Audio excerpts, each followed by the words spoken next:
দুই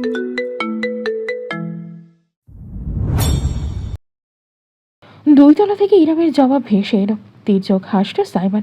নারী জাতি এক কিসিমের, হোক সে কোনো সাধারণ তরুণী কি ইরামের মতো বুঝদার নারী, স্বামীকে অপেক্ষা তাদের করাতেই হবে। ভিআইপি এন্ট্রি নেবে এরপর। আনমনে বিড়বিড় করলো সাইমন। ঠিক তখনই তার কানে ঠক ঠক আওয়াজ এলো। ফোন হাতেই সামান্য মাথা কাত করে পেছনে তাকালো সে। ওইখানেই বুঝি তার গোটা জগৎ থেকে গেল এক তৎক্ষণাৎ। সিঁড়ি বেয়ে নিচে নেমে আসছে ইরাম। তার দেয়া গোলাপি জামদানি শাড়ি রঙে জড়ানো লম্বা চুলগুলো মাঝখানে সিঁথি করে কাঁধের দুপাশে ছেড়ে রেখেছে। হাতে একটা হ্যান্ডব্যাগ, পায়ে 2 ইঞ্চির হিরের জুতা, গলায় স্বর্ণের নেকলেসটি শোভা পাচ্ছে। হাতে সামিয়ার গড়িয়ে দেওয়া চুড়ি আর নাকে ছোট্ট একটি নসপিন। পুরুদস্ত নতুন বিবাহিত রমণী লাগছে তাকে। হালকা সেজেছেও, ঠোঁটের লিপস্টিক এবং চোখের নিচে সরু কাজলের কারণে বোঝা যাচ্ছে। হাজার চাওয়া সত্ত্বেও নিজের দৃষ্টি ফেরাতে পারল না সাইবান। অজান্তে হৃদস্পন্দন দ্রুত হয়ে উঠল তার। ইরাম যে আগুন সুন্দরী তা নয়, কিন্তু তার এমন পরিপাটি অবয়ব থেকে চোখ ফেরানো দায়। ইস, কেন যেন শাড়িটা এনেছে। এই শাড়িটা খুব শীঘ্রই তার বিপদের কারণ হতে যাচ্ছে ভেবে একটি শুকনো ঢোক গেল সাইবান। চলো আমি রেডি। কাঁধের ওপর আঁচল টেনে সাইবানের সামনে এসে দাঁড়ালো ইরাম। এতক্ষণে ঘোর কাটলো তার। মাথা ঝাঁকিয়ে দ্রুত দৃষ্টি ফিরিয়ে নিল। তোর মনে সমুদ্র বন্দরে 11 নম্বর মহাবিপদ সংকেত জারি করা হলো। বিড়বিড় করল সাইবান। ভ্রুতুরে ইরাম শুধালো। কি? জোরে বলো, শুনতে পাইনি। কিছু বলিনি, চলুন। তাড়াতাড়ি উল্টো ঘুরে হাঁটা দিল সাইবান। ইরাম কাঁধে তুলে ঠোঁট উল্টে তার পিছু নিল। 20-25 মিনিটের পথ। সাইবান গাড়ি থামালো একটি রেস্টুরেন্টের সামনে। স্বচ্ছ কাচের দেয়াল দিয়ে ভেতরে দেখা যাচ্ছে গোটা সেকেন্ড ফ্লোরটা আজকে রাতের জন্য বুক করেছে সাইবান। গাড়ি থেকে বেরোতেই ইরামও দরজা খুলে বেরিয়ে এসে মাথা তুলে সামনে তাকালো। পার্কিং লটে আরও বেশ কিছু বাইক, গাড়ি চোখে পড়ছে। সকলে প্রায় চলে এসেছে হয়তো। আসুন। ইরামের দিকে একটি হাত বাড়িয়ে দিল সাইবান। সে হাতের দিকে তাকিয়ে এক মুহূর্তে দ্বিধা শেষ, অবশেষে হাতটা ধরল ইরাম। সাইবানের পিছু পিছু এগোলো। আজকে ছেলেটা ক্যাজুয়াল পরেছে, তবুও একটা অদ্ভুতরে ম্যাচিওর ভাব দিচ্ছে। ডার্ক কফি বর্ণের ব্লেজার এবং ফর্মাল প্যান্ট, ভেতরে কালো টি শার্ট, একটা সিলভার চেইন ঝুলছে। তাতে আবার তার নামের প্রথম অক্ষর এ ঝুলছে। সিঁড়ি বেয়ে দুজনেই 2 তলায় উঠে গেল। ইরাম জানে না কেন যেন ক্রমশ শক্তভাবে চেপে ধরল সে সাইবানের হাতটা। কারণ সে জানে এখন কোনো সামাজিক গ্যাদারিংয়ের নয়, বরং যুদ্ধক্ষেত্রে যাচ্ছে সে। ভিন্ন ধরনের যুদ্ধ। 2 তলায় বেশ সুন্দর করে টেবিলগুলো সাজানো হয়েছে। ইতিমধ্যেই ভর্তি হয়ে গিয়েছে। মাঝখানে একটা বড় টেবিল, সেখানে কিছু চেয়ার এখনো ফাঁকা। 20-25 জনের মতো হবে এখানে। সাইবান আর ইরাম ঢুকতেই সবাই মুখ ঘুরিয়ে তাকালো। বিরাট এক গুঞ্জন ছড়িয়ে পড়ল চারদিকে। Hello guys, hope you are not dead yet. সাইবানের সম্ভাষণে মুহূর্তেই হাসির রোল ছড়িয়ে পড়ল। বেশ কয়েকজন ছুটে এসে তাকে জড়িয়ে ধরে শুভেচ্ছা জানাতে লাগলো। এদের ইরাম চেনে না। সাইবান ইরামের হাতটা এক হাতে ধরে রেখে অন্য হাতে সকলের সঙ্গে করমর্দন করল, আলিঙ্গন বিনিময় করল, কথাবার্তাও বলল, পরিচয় গড়িয়ে দিল। অথচ এই দীর্ঘ সময় একটা সেকেন্ডের জন্য ইরামের হাতটা সে নিজের হাত থেকে ছাড়ল না। তার এমন কাণ্ড দেখে একজন তো বলেই বসল। সাইবানের কথার ভিত্তিতে তরুণদের মাঝে শোরগোল পড়ে গেল। ইরাম প্রথমটায় বেশ বিব্রত হলেও বিষয়টা কেন যেন তার খারাপ লাগলো না। সাইবান যেদিকে যেদিকে যাচ্ছে হাত ধরে রাখার কারণে তাকেও যেতে হচ্ছে। ক্ষণে ক্ষণে সে তাকিয়ে সাইবানের হাতে ধরে রাখা নিজের হাতটা দেখল। মিনিট 10 বাদে সবার সঙ্গে প্রায় পরিচয় পর্ব শেষ করে সাইবান ইরামকে বড় টেবিল চারদিকে নিয়ে গেল।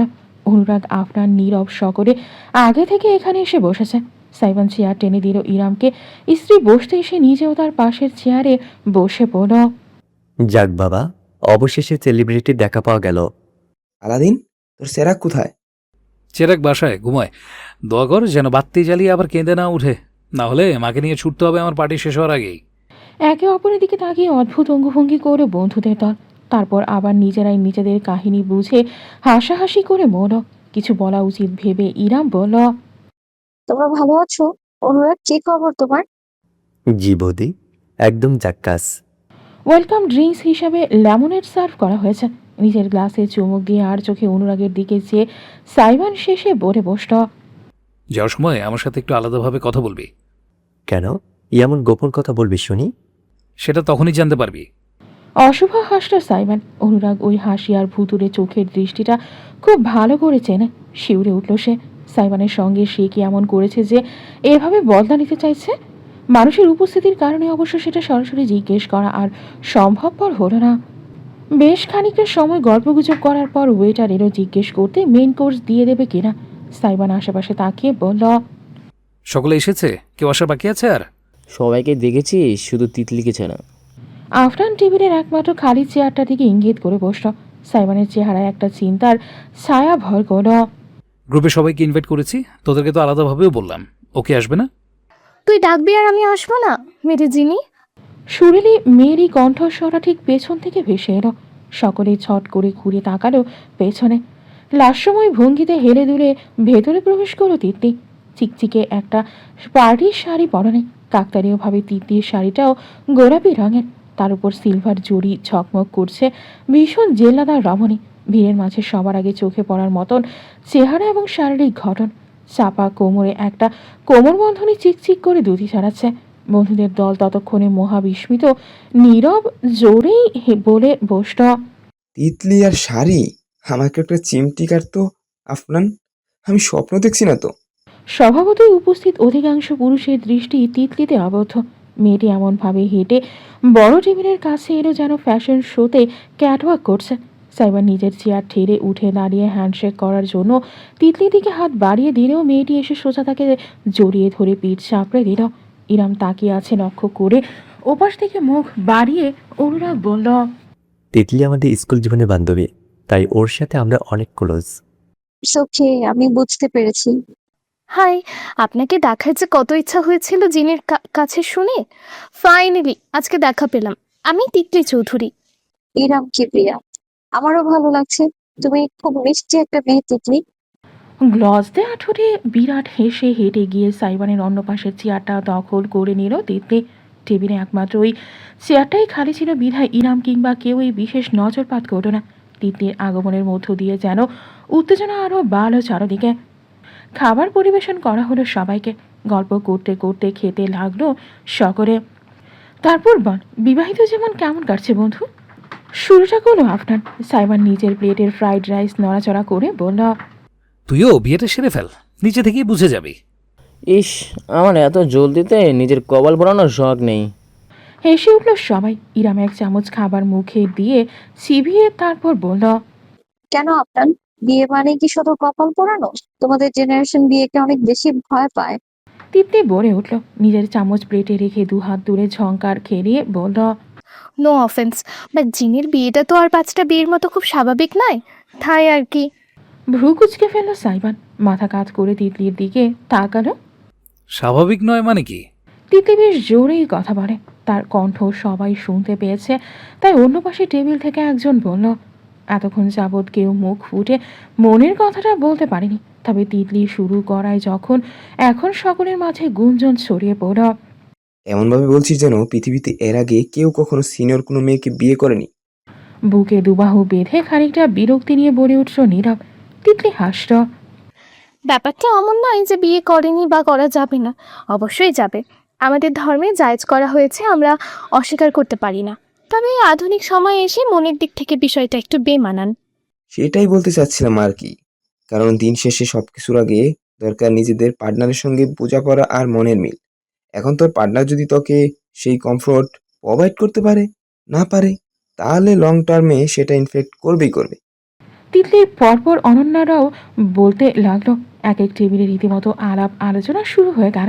যুক্তি দেয়া, যুক্তি খণ্ডন, পক্ষে বিপক্ষে আলাপ আলোচনা। এখানে বেশিরভাগ ছেলে মেয়েই তরুণ তরুণী, তাই তাদের কথাবার্তা যথেষ্ট মার্জিত হলেও কেউ তিক্ত ব্যাপারটা প্রকাশ করতে রাগ ঢাক করছে না। ইরাম শুধু অজস্র কথা শুনে গেল। এমন না যে কেউ তাকে সরাসরি কিছু বলছে বা অপমান করছে, তেমন কিছুই না। বরং তাকে কেউ অসম্মানও করেনি। তবে এই আলাপ আলোচনা, বয়সের বিভেদ, জেনারেশনাল পার্থক্য এর বিপক্ষে ইরামের কাছে কোনো যুক্তি নেই। প্রত্যেকের কথায় বাস্তবতা আছে। সে নিজেও এই বিষয়টা নিয়ে বিশেষ শঙ্কিত। ইরাম নিজের খাবারের দিকে মনোযোগ দেওয়ার চেষ্টা করল। টেবিলে বসে থাকা অনুরাগ, আফনান আর নীরবও চুপ করে গিয়েছে। কেউই বুঝতে পারছে না কীভাবে পরিবেশটা বাগে আনা যায়। সাইবানও শান্ত, একটু অতিরিক্ত শান্ত। চামচের পর চামচ শুধু মুখে দিচ্ছে যান্ত্রিক মেশিনের মতন। উজ্জ্বল চেহারায় কোনো অভিব্যক্তি ধরা পড়ছে না, যেন নিজের আলাদা জগতে আছে। ছেলেটার জন্য ইরামের খারাপ লাগলো, কারণ কোনো পুরুষেরই এমন কথা শোনা উচিত না যেখানে তার ব্যক্তিগত সম্পর্কের ভবিষ্যৎ নিয়ে মানুষ খোলাখুলি আলোচনা করবে। ঝুঁকে স্টেকের পিস মুখে দিতে গিয়ে সাইবানের ব্লেজারের গলাটে খানিকটা সস লেগে গেল, সে খেয়াল অব্দি করল না। ইরাম মুখে কিছু না বলে নিঃশব্দে একটা টিস্যু তুলে নিল। তখনও চারিপাশে আলাপ আলোচনা জারি আছে। বন্ধুদের দলের হাজার কথাবার্তার মাঝেও তেমন বিশেষ প্রতিক্রিয়া আর দেখালো না ইরাম। সে নীরবে একপাশে ঝুঁকে হাতের টিস্যুটা দিয়ে সাইবানের কলারে লেগে যাওয়া সসটুকু মুছে নিল। ছেলেটা নিজের ঘর থেকে বেরিয়ে নিচে তাকালো, দেখলো কিভাবে সযত্নে ইরাম তার কলার পরিষ্কার করে দিল। মোছা শেষ করে যেই না সে রমণী ঘুরে বসতে যাবে, ঠিক তখনই হঠাৎ সাইবান নিজের মুখটা ঘুরিয়ে ঠিক তার কপাল বরাবর উষ্ণ ঠোঁট ছুঁয়ে দিল, উপস্থিত প্রত্যেকের সামনে, সরাসরি কোনো দ্বিধা ছাড়াই। হতভম্ব ইরাম জমে গেল। মুহূর্তের ভেতর তার হাত থেকে টিস্যুটা ফসকে নিজের মেঝেতে পড়ে গেল। আফরান নীরব, অনুরাগ, এমন কি আসন অন্য পাশে থাকা তিতলি ও প্রসারিত নয়নের দৃশ্যটা দেখে গেল। অথচ সাইবানের হেলদোল নেই, যেন যা করছে তা তার নিত্যদিনের কাজ, অতি প্রিয় অভ্যাস। ইরামের কপালে চুমু খেয়ে সে স্বাভাবিক গলায় বলল, থ্যাঙ্কস মিসেস আলাদিন। হাসি ফুটল অনুরাগদের ঠোঁটে। সাইবান একেবারে শান্ত ভঙ্গিতে খাবারে ফিরে গেল। আফরান নিজের হাতের জুসের গ্লাস তুলে গলা উঁচু করে সকলকে শুনতে পায় এমন কণ্ঠে বলল, 1 সেকেন্ড কোড। সম্মান আর কদরটাই সম্পর্কের আসল চাবিকাঠি, বয়স নয়। ইয়েস। আফরানের কথার ভিত্তিতে অনুরাগ আর নীরব একসঙ্গে সায় জানালো জোরালো ভাবে। রাত 9:30। সকলের খাওয়া দাওয়া এবং শুভেচ্ছা বিনিময় সমাপ্ত প্রায়। টেবিল থেকে সবার আগে উঠল সাইবান। ইরাম একটি ওয়াশরুমে গিয়েছে, সে নিজের ব্লেজার ঠিকঠাক করে খানিকটা ঝুঁকে তিতলিকে দেখল। মেয়েটা বেশ হেসে হেসে আরেকজনের সঙ্গে কথা বলছে। তিতলি, হাসি মুখেই ঘুরে তাকালো তিতলি। সাইবান শীতল গলায় বলল, এরপর থেকে দেখা হলে হ্যান্ডশেক করবি, জড়িয়ে ধরবি না। এইটুকুই, না কোনো ব্যাখ্যা, না কোনো বিশ্লেষণ। তিতলির ঠোঁট থেকে হাসিটুকু মুহূর্তে উধাও হলো, অথচ সাইবান সেটি দেখার অপেক্ষায় নেই। ইরাম ওয়াশরুম থেকে চলে এসেছে। সে টেবিল থেকে ইরামের হ্যান্ডব্যাগটা নিজের বাম হাতে তুলে নিয়ে ডান হাত এগিয়ে স্ত্রীর একটা হাত ধরল, বাকিদের দিকে তাকালো। আই হোপ তোরা সবাই এনজয় করছিস। রাত হচ্ছে, আমাকে বাড়ি ফিরতে হবে। তোরা এনজয় করতে থাক, অনুরাগ আছে এখানে, পরে দেখা হবে আবার। Good bye. ইরাম কাউকে বিদায় জানানোর সুযোগ পেল না। ভীষণ অবাক হয়েই সাইবানের পিছু পিছু হাঁটতে বাধ্য হলো। বাড়িতে যাওয়ার সময় তো রাস্তা। সাইবান গাড়িতে একটাও কথা বলল না, রেডিও অন করে দিয়ে চুপচাপ ড্রাইভ করো। ইরামও কিছু বলল না। সে এখনও ঘর থেকে বের হতে পারছে না। ক্ষণে ক্ষণে অজান্তেই তার হাত ছুঁয়ে যাচ্ছে নিজের কপাল। মনে হচ্ছে যেন সেখানে এখনও সাইবানের ঠোঁটের উষ্ণতা লেপটে আছে। গাড়িটা গ্যারেজে থামালো সাইবান। ইরামও কোনো কথা না বলে বেরিয়ে এলো। লম্বা পা ফেলে দ্রুত বাড়ির দিকে এগোলো। ইজানের কী অবস্থা একবার দেখতে হবে। তবে সদর দরজার কাছে পৌঁছাতেই ভীষণ অদ্ভুত একটা কাণ্ড ঘটল। তার কাঁধ জুড়ে একজোড়া হাত জড়িয়ে গেল। তারপরেই তাকে উল্টো ঘুরিয়ে হঠাৎ করে সদর দরজার পাশে একেবারে কোণায় থামের সঙ্গে ঠেসে ধরল কেউ। বিস্ফোরিত চোখ মেরে ইরাম দেখল সাইবানকে। ছেলেটার অভিব্যক্তি বলতে গিয়েছে, চুলগুলো এলোমেলো হয়ে কপালে ছড়িয়ে পড়েছে বারবার আঙুল চালানোর কারণে। অস্বাভাবিকের তুলনায় দ্রুত শ্বাস নিচ্ছে। ত্বকের রংটাও হালকা লালচে দেখাচ্ছে অজানা তাপের কারণে। Aladdin, can I touch you? Iram চোখ পিট পিট করল। তার মনে হলো নিজের কানকে বিশ্বাস করতে পারছে না সে। সাইমন সেকেন্ডের ভেতর অধৈর্য হয়ে উঠল। Can I touch you please? Touch, ছুঁয়ে দেবে? ছুঁয়েই তো আছে, এর জন্য অনুমতি কে আছে? ইরাম খানিকটা ভাঙা গলায় বলল। হ্যাঁ, কিন্তু আগে বলো তোমার। কথা শেষ করার সুযোগ পেল না ইরাম। তার মুখখানি নিজের দুই হাতের আঁচড়ায় তুলে নিল সাইবান। অতপর দ্বিতীয় কোনো কথা ছাড়াই তার কপালে গভীর এক চুমু খেল, ঠিক যেইখানটায় ঠোঁট ছুঁয়ে দিয়েছিল রেস্টুরেন্টে বসে। ইরাম শিউরে উঠে চোখ বুজে ফেলল। অথচ এবার সাইবান শুধু কপালে থেমে থাকলো না, তার ঠোঁটে ইরামের ডান গালে নেমে এলো। প্রগাঢ় এক আদর বসালো সেথায়। তারপর ডান গালে নাকের ওপরে নোজ পিনে, চিবুকে, কানের লতিতে। ইরামের মুখের 1 ইঞ্চি ত্বকও বোধহয় রেহাই পেল না। যেখানে সেখানে সাইবানের ঠোঁট ছুঁয়ে যাচ্ছে, সেখানে সেখানে বুঝি টকবক করে লাফা ফুটছে। কোনো স্নেহের আদর নয় এটি, ভয়ানক এক আকাঙ্ক্ষার আদর যেন। অজান্তেই ইরাম সাইবানের ব্লেজার আঁকড়ে ধরো নিজের মুঠোয়। তার মাথা ঘুরতে শুরু করেছে। সিগারেটের প্যাকেটে যেমন লেখা থাকে স্বাস্থ্যের জন্য হানিকারক, তেমন আপনার গায়েও লেখা উচিত আলাদিনের জন্য হানিকারক। কানের লতিতে আলতো কামড়ের পাশাপাশি ইরামের কর্ণকুহরে জলশ্বাসের মতন ভেসে এলো অতি আবেশী কণ্ঠের ঘোষণাটি। অরণ্য, আমার ভীষণ পেট ব্যথা করছে, আমি একটু তাড়াতাড়ি ঘুমিয়ে যাচ্ছি। তাড়াতাড়ি ঘুমিয়ে যাবে মানে কি? আমি আজ 1 সপ্তাহ পর বাসায় ফিরলাম আর তুমি ঘুমিয়ে যাবে? No no, I need my wife tonight. Aranya, বোঝার চেষ্টা করুন। আজ না আমার ফুড পয়জনিং হয়েছে, মাত্রই ঔষধ খেয়েছি আমি। কালকে, হ্যাঁ। ইরাম ঘুরে বেডরুমের দিকে হাঁটা দিল। অরণ্য কিছুই বলল না। খানিকটা অবাকই হলো সে। যাক, তবে তার শরীর খারাপের প্রতি একটু হলেও সহমর্মিতা পুরুষটির আছে। তবে বেডরুমের ভেতরে পা দিতে না দিতেই কোমরে হাত জড়িয়ে রীতিমতো শূন্যে তুলে ফেলল কেউ। ভয়ে হালকা চিৎকার করে সে মাথা ঘুরিয়ে দেখল অরণ্যকে। হেঁটে গিয়ে অরণ্য তার শরীরটা ছুঁড়ে ফেলে দিল বিছানার ওপর। দ্রুত হাতে নিজের পরনের টি শার্ট টেনে মাথার ওপর দিয়ে খুলে মেঝেতে ছুঁড়ে ফেলল। ইরাম উঠে বসার সুযোগ অবধি পেল না। অরণ্য হামাগুড়ি দিয়ে তার উপরে উঠে এসেই তার পোশাকের চেইন টেনে খুলতে খুলতে অধৈর্য গলায় বলল, একদম বাহানা দিবি না, তুই জানিস না তোকে আমার কত প্রয়োজন। 1 সপ্তাহের ক্ষুধার্ত পশুকে বলিস আরও একটা দিন অপেক্ষা করতে, নিজের শরীরকে সামলে সুস্থ রাখতে পারিসনি। তোর দোষ। অপেক্ষা 1 মিনিটও হবে না, 1 সেকেন্ডও হবে না। অরণ্য, অরণ্যর বুকে হাত দিয়ে ঠেকাতে চাইলেও লাভ হলো না। ইরামের 2 হাত শক্তভাবে ধরে বিছানার সঙ্গে জাপটে ধরে অরণ্য মুহূর্তেই নিজের ঠোঁট বসিয়ে দিল তার ঘাড়ে। ছটফট করলো ইরাম, অসহায় হয়ে আর্জি জানানো। না না, প্লিজ। অতীতের ঘটনাটি মনে করতে চায়নি ইরাম, কখনোই নয়। অথচ স্বয়ংক্রিয়ভাবে তার মস্তিষ্কের রাজত্ব দখল করে নিল অতীতের স্মৃতিরা। ভয় না, কষ্ট না, কেঁপে কেঁপে উঠল ইরাম। সাইবান তার বদ্ধ 2 চোখের পাতায় চুমু ছুঁয়ে ঠোঁটের কাছে এসে থেমেছে। ছেলেটা তপ্ত নিঃশ্বাস ছুঁয়ে যাচ্ছে ইরামকে। দাঁতে নিজের ঠোঁট কামড়ে ধরল সে। উচিত হবে না। নিজেকে নিয়ন্ত্রণের বহু চেষ্টা করেও শেষমেশ সম্ভবপর হলো না। সাইবান যে মুহূর্তে তার ঠোঁটের কাছে এগিয়ে গেল, ঠিক অমন সময় তার ঠোঁট গড়ে অস্ফুট আওয়াজটি বেরিয়ে এলো। না। জমে গেল সাইমন। চোখ পিট পিট করো অদ্ভুত একটা ঘোরের মধ্য থেকে বেরিয়ে এসে যেন মাত্রই সামান্য একটু দূরে সরে ইরামের মুখটা দেখলো। তার হাতের আজনায় রীতিমতো কাঁপছে রমণী। সাইবান জানে না তার বুকের ভেতর যেন ভাঙচুর হলো। মৃদু গলায় শুধালো, নো। ঝট করেই চোখ মেলে তাকালো ইরাম। তার চোখের মাঝে বিন্দু বিন্দু অশ্রু ফোঁটা জমতে দেখা গেল। সাইবান অপলক চেয়ে রইল। ইরামের তরফ থেকে তার উত্তর এলো না, বাধাও এলো না। দীর্ঘ একটি প্রশ্বাস টেনে বুকে অক্সিজেন ভর্তি করে নিল সাইবান। নিজের উত্তপ্ত শরীরকে ঠান্ডা করার প্রচেষ্টা যেন। তার বৃদ্ধাঙ্গুর অতি যত্ন নিয়ে ইরামের চোখের কোণ মুছে ফেলল। তারপরে ঝুঁকে এলো সেই স্ত্রীর কপালে সর্বশেষ একটি আলতো চুমু এঁকে ফিসফিস করে বলল। ওকে। তৎক্ষণাৎ দূরে সরে দাঁড়ালো সাইবান। ইরাম বুঝে এতক্ষণে নিজের বুকের ভেতর আটকে রাখা নিঃশ্বাসটা ফেলতে পারল। অবাক নয়নে দেখে গেল সে সাইবানকে। তার স্বামী উল্টো ঘুরে বাড়ির ভেতরে চলে গেল। অথচ ইরাম তখনও ঠায় দাঁড়িয়ে চেয়ে রইল তার পথপানে। জিমনেশিয়ামে এই সময়টার মানুষ কম থাকে। সাইবান ট্রেনারের দেওয়া টাস্কগুলো শেষ করে এখন ট্রেডমিলের সামনে এসেছে। গত 10 মিনিট যাবৎ একটানা দৌড়ে যাচ্ছে সে। কানে হেডফোন গোজা, তাতে বাজছে তার নিজেরই রিমিক্স করা নতুন একটা ট্রাক, যেটা 2 দিন বাদে আসন্ন শোতে ব্যবহার করবে। ঘেমে গিয়েছে সে সম্পূর্ণ, যেন গোসল করেছে। তার টি শার্টটা খুঁড়ে আবারও দৌড়াতে লাগলো উদাম শরীরে। এটা শুধুমাত্র ম্যানস জিম, তাই বিশেষ কোনো ঝামেলার পাড়ায় নেই। আলোর সংস্পর্শে আসতেই তার ত্বক জুড়ে সাজা ঘামের ফোঁটাগুলো চিকচিক করে উঠল।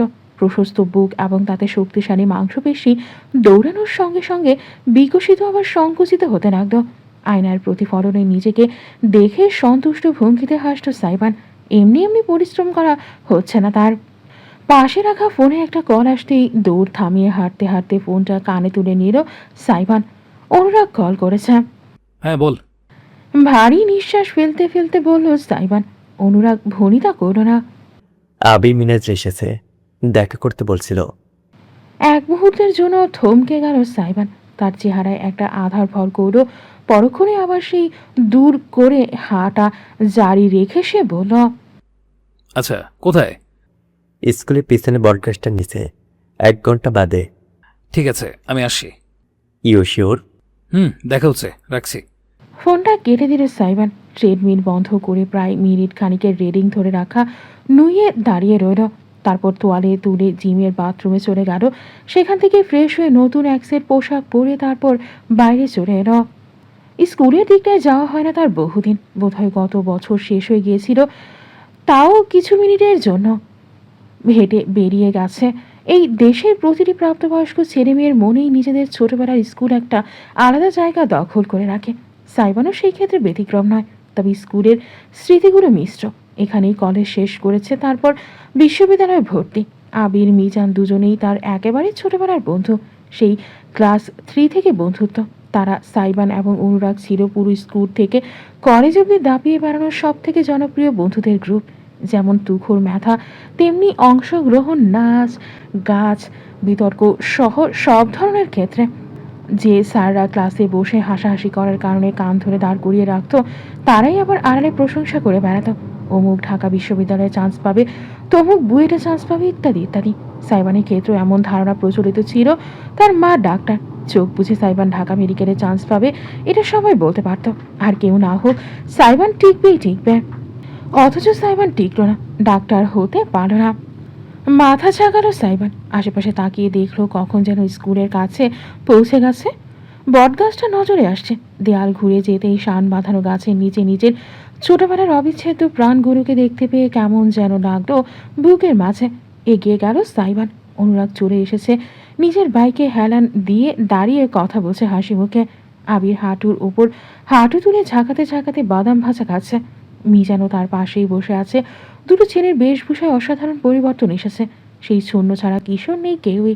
আবির ফর্মাল শার্ট প্যান্ট পরে আছে, বেল্ট দিয়ে সুন্দরভাবে ইন করা। পেছনে রাখা ব্যাগ দেখে সাদা অ্যাপ্রনের একটা অংশ বেরিয়ে এসে যেন কটূক্তি করছে সাইবানকে। যে স্বপ্নটা সে ছুঁয়ে দেখতে পারেনি, সেই স্বপ্নের জীবনটাই যাপন করছে আবির। সারা দেশে মেডিকেলে তৃতীয় হয়েছিল, এখন ঢাকা মেডিকেল তার ঠিকানা। অপরদিকে মিজান একজন সিভিল ইঞ্জিনিয়ার, বুয়েট থেকে বেরিয়েছে, বিসিএস দিচ্ছে, সরকারি চাকরি নিশ্চিত, প্রায় জীবনের সকলেই স্যাটেল। এমনকি অনুরাগও। সাইবান এগিয়ে আসতেই আবির ঘুরে তাকালো। Hey bro, long time no news. মৃদু হেসে দুই বন্ধুকে আলিঙ্গন করলো সাইবান। তারপর বটগাছের নিচে পা ঝুলিয়ে বসে পড়ল। উত্তেজিত কণ্ঠে মিজান বলে উঠল। ওহ, নিউজ ট্রাভেলস ফাস্ট। খিলখিল করে হাসল সাইবান। আবির হাস্যরসাত্মক কণ্ঠে বলল, খবর শুনে আই এম তো অবাক। আমাকে কি বলেছে জানিস? সূচনা সূচনা নাকি আবার জেনেছে রাশ্মিকার কাছ থেকে। পুরো ব্যাচের সবাই জেনে গিয়েছে। বাবা রে বাবা, এত বড় বড় পোস্টের মানুষজন আমার খবর রাখে। বেশ তো, একেবারে সেলিব্রিটি ফিল পাচ্ছি। মজাক করিস না, আমি বিশ্বাস করতে চাইনি। বিয়ে যেই করুক, সবার আগে সেটা তুই হবি, কেউ ধারণা করতেই পারিনি। অনুরাগ পাশের একটা দোকান থেকে সকলের জন্য কোন আইসক্রিম কিনে এনেছে, সেগুলো হাতে হাতে দিয়ে হেলান দিল আবার বাইকে। হাসল সকলে, আইসক্রিমে মনোযোগ দিল। মিজান মুখ ঘুরিয়ে একবার আপাদমস্তক দেখল সাইবানকে। একটা কঙ্কাল আঁকা টি শার্ট, নিচের রিপড জিন্স, হাল ফ্যাশনের সিলভার ব্রেসলেট কবজিতে, ভ্রুতে চিকচিক করছে পিয়ার্সিং। ক্লাসের ব্যাক বেঞ্চারদের মতো লাগছে পুরো। অথচ সাইবান ছিল ক্লাসের ফার্স্ট বেঞ্চার। সবার মাঝে ভীষণ বেমানান লাগছে তাকে। মিজান মন্তব্য না করে আর থাকতে পারল না। সাইবান উত্তর করল না, নীরবে হেসে আইসক্রিম মুখে ঢুকিয়ে রাখলো। আবির পাশ থেকে তার উরুর উপর হাত রেখে চাপড় দিয়ে বলল, বলি, একটা চাকরি বাকরির চেষ্টা কর। প্রাইভেট থেকে পড়েছিস তো কী হয়েছে? আঙ্কেল আন্টির টাকার অভাব। মাস্টার্সটা কর, বিদেশে যাও, চাকরির অভাব হবে না, লাইফ সেটেল। মিজান বলতেই অনুরাগ আর চুপ করে থাকতে পারল না। তোরা এবার থামতে পারিস। এতদিন বাদে দেখা হয়েছে, কোথায় একে অপরের খবর জানবো তা না, একজনকে নিয়ে আলোচনা শুরু করে দিয়েছিস। যাকে সাইবানের তো হয়ে গেল, তোর সানেও শীঘ্রই বাজবে শুনছি আবির। মুচকি হাসল সে। হ্যাঁ রে, আঘাত হয়েছে পারিবারিকভাবে। আমার মেডিকেল কলেজের ওই ব্যাচমেট। ওয়াও, আকদ হয়ে গিয়েছে আর ডাকলি না? কাউকেই ডাকিনি, মিজান গিয়েছিল শুধু। অনুষ্ঠান করব পরে, তখন সবাইকে দাওয়াত করব ভেবে রেখেছি। তুই আর সাইবান গিয়েও বা কী করতি? আমার ফ্যামিলি ভাই রেস্ট্রিকটিভ আর ধার্মিক। সরি। অনুরাগের মুখটা চুপসে গেল। সে আর চোখে দেখল সাইবানকে। আইসক্রিম শেষ করে শান্ত হয়ে বসে আছে, অভিব্যক্তি বোঝা যাচ্ছে না। মিজানের কথা স্পষ্ট টিটকারি প্রকাশ পেল। আবির হেসে সায় জানালো, ঠিকই, তোকে অন্তত এমন পজিশনে মানায় না। নিজের মতো কাউকে পেলি না, নাকি কেউ মেয়ে দেয়নি? শেষমেশে বিয়ে করলি তো করলি একটা গোল্ড ডিগারকে। এতক্ষণ যাবৎ শান্ত থাকলেও এবার আর থাকলো না সাইবান। তির্যক হেসে ঘুরে তাকালো আবিরের দিকে। গোল্ডের ভরি কত জানিস? তাও তো আমার বউ আমাকে ডিক করেছে, তোর কাছে তো ডিক করার মতো কিছু নেই। অপমানে আবিরের মুখটা টকটকে লাল হয়ে উঠল মুহূর্তেই। সাইবান ব্যাপরোয়া, তার কোনো ভ্রুক্ষেপ নেই। লাফিয়ে সে উঠে দাঁড়ালো, নিজের প্যান্ট ছাড়তে লাগলো। আবির সইতে না পেরে বলে বসল, আমার বউকে আমি কত ভরি স্বর্ণ দিয়েছি না দিয়েছি সেই হিসাব এখন আমার তোকে দিতে হবে? তুই তো জন্মগত বড় লোক, তুই আমাদের মতন মিডিল ক্লাস ফ্যামিলিকে কি বুঝবি? আমরা আমাদের ফ্যামিলির প্রথম এস্টাবলিশড চাইল্ড, বুঝেছিস? আমাদের বাপ মা আমাদের গড়ে দেয়নি, মাইন্ড ইট। তোর আব্বাও আমাকে ডিজিগিরি শিখিয়ে যায়নি শালা। ডাক্তার ডাক্তারের মতন থাকবি, অ্যাডম নিয়ে চলবি, অন্যের লাইফ নিয়ে আলোচনা করবি কেন? সরান হাত বাড়িয়ে আবিরের গলা টেনে ধরল সাইবান। সকলে আতকে উঠল।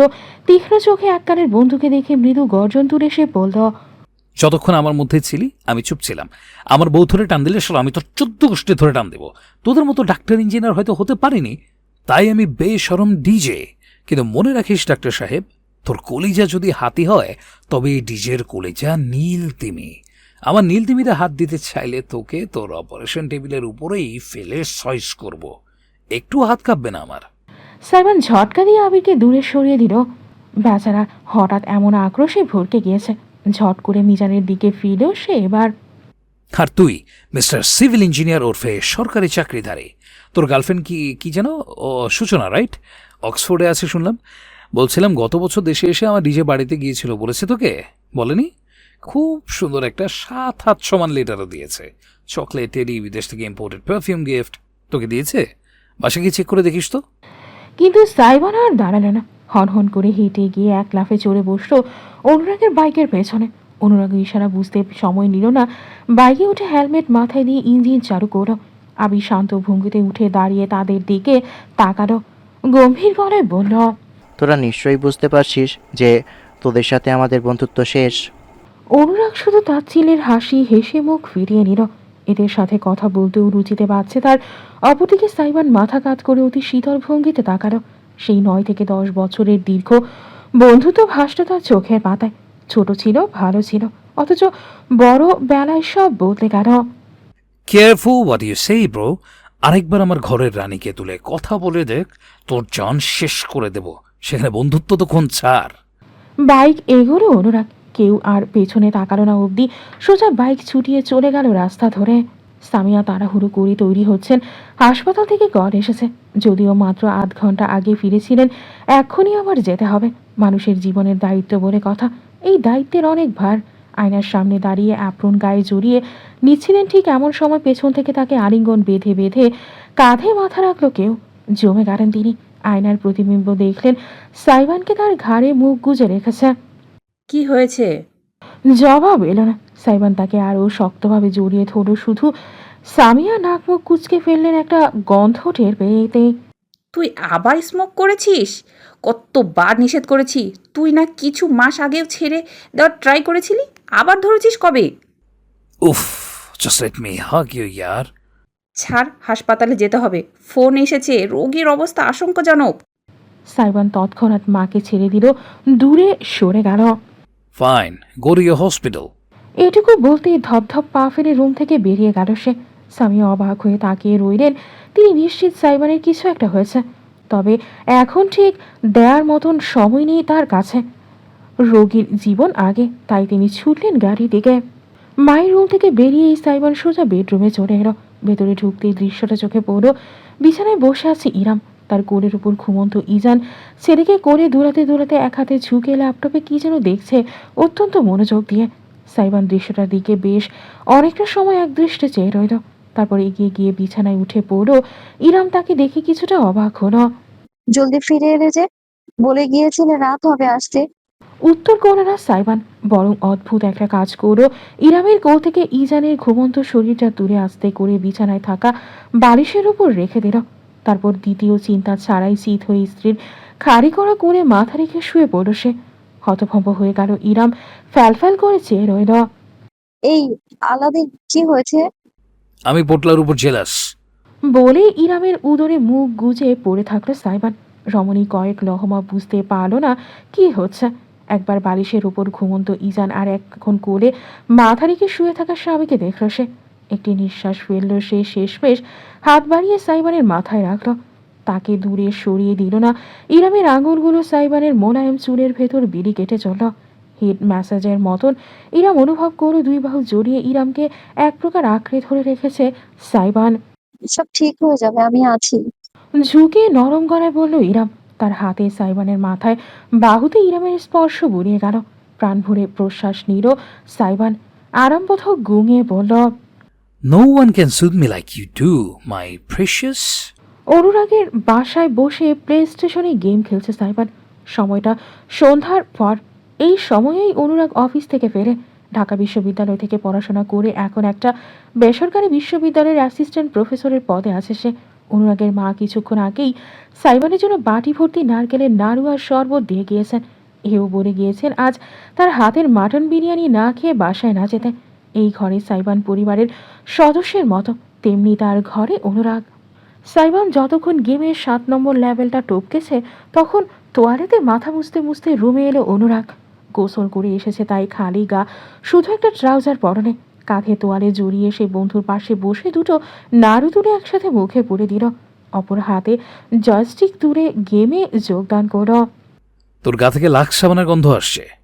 সাইমন বাঁকা হেসে মন্তব্য করল। স্ক্রিনের দিকে তাকিয়ে অনুরাগ বলল, তো লাক্স ব্যবহার করেছি তাই। মেয়েদের সাবান ব্যবহার করিস এখনো? মানে স্বভাবটা আর যাবে না না? সাবানেরও আবার মেয়ে ছেলে।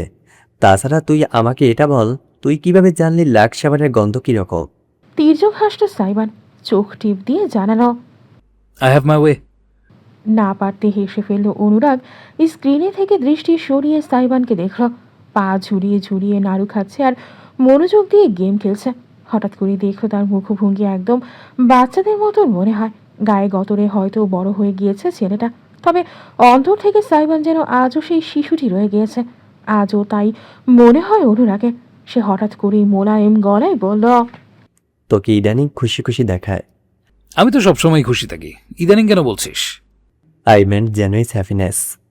জয়স্টিকের ওপর সাইবানের আঙুল জমে গেল। গেমের ভেতর গুরুত্বপূর্ণ পর্যায়ে চললেও সে যেন ভুলে গিয়েছে কিভাবে খেলতে হয়। অনুরাগ সোফায় হেলান দিয়ে বসে ব্যক্ত করল, টু বি অনেস্ট, আমি মনে করেছিলাম এই বিয়েটা তুই মানতে পারবি না, মানিয়ে চলতে পারবি না। কিন্তু আজকাল তোকে দেখে মনে হয় তুই ভালোই হ্যান্ডেল করছিস। You are happy and protective of your wife. হাত থেকে জয়স্টিক রেখে দিল সাইবান। গেম ওভার হয়ে গিয়েছে। অনুরাগের দিকে সরাসরি ফিরে তাকালো না সে, আপন মনে শুধালো,